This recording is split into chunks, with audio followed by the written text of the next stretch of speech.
Hi, I'm Ken Martin, the DFL Party Chair, and thank you for tuning in to our weekly podcast, The Chair's Corner. I'm excited to welcome Representative Erin Murphy this week to discuss the recent budget forecast news.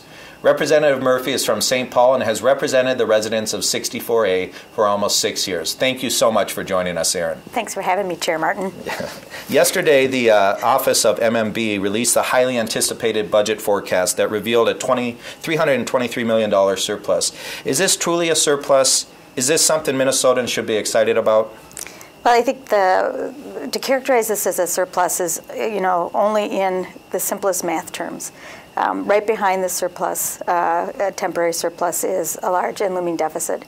And what's frustrating for me is to watch my Republican colleagues take a so-called victory lap, saying that their policies are working, knowing underneath their policies is a multi-billion-dollar deficit for the state of Minnesota, and we have a lot of work to do. Absolutely. And do you think the reported surplus is promising news for our state's economy? I think the good news about the surplus is the state of our economy. And as Tom Stinson, our state economist, reflected yesterday, the economy is slowly recovering. We're doing a little better than the nation. And he sees a reason for optimism going forward and caution, depending on what the Congress does in the rest of the year as they balance their budget. So, he is feeling good about that. And I think Minnesotans should be proud that the hard work that they have been doing in the state of Minnesota is bearing fruit. Right. I think it's great that we don't have to make additional cuts, but we shouldn't forget the fact that we still owe almost $3 billion to our schools thanks to the Republicans and their irresponsible budget policies over the last 8 years. Can you talk a little bit about that and exactly how much we owe and why we owe the money we do to the school districts around the state? When you look deeply into the documents that we got yesterday, it is clear that we'll have at least a $1.1 billion deficit going into the next budget cycle. We also owe the schools $2.4 billion. And let's not forget that the Republicans used the first time ever borrowing against future revenues to pay for current operating expenses, which has a high price tag in terms of interest payments. So I think we, conservatively are looking at about a $4.5 billion deficit if we tally all of that together, which is no reason to celebrate. Well, it seems that this is a party who claims the banner of fiscal responsibility, yet it's okay for them to borrow from our kids and from our school districts. But when it comes time to doing responsible borrowing through bonding bills and proposals that Democratic leaders and the governor have put forward, they have no interest in doing that. Can you comment about the governor's bonding bill and the jobs bill that he put forward and put that in context to what the Republicans have been doing?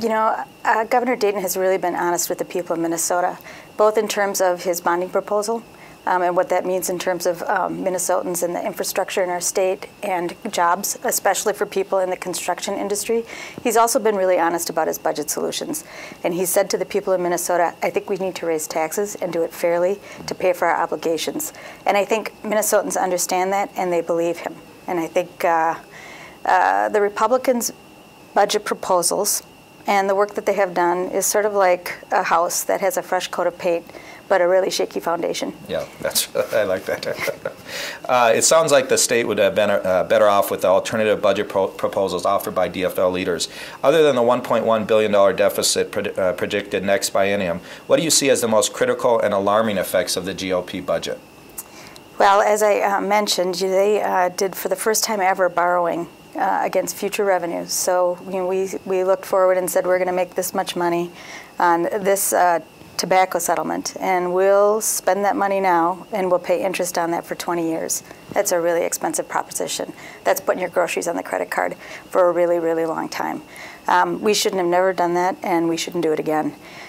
We borrowed from our schools again, and that means that schools have had to go out and borrow money on a short-term basis, and that's also expensive for them.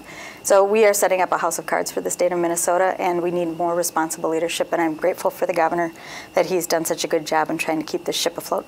So, Representative Murphy, in addition to the school shifts that the Republicans have participated in, last year, as a part of their solution to solve the budget deficit we had, the Republicans repealed the market value homestead credit. What does that mean for Minnesota homeowners? Well, for both Minnesota homeowners and for small business owners, it means a steep property tax increase.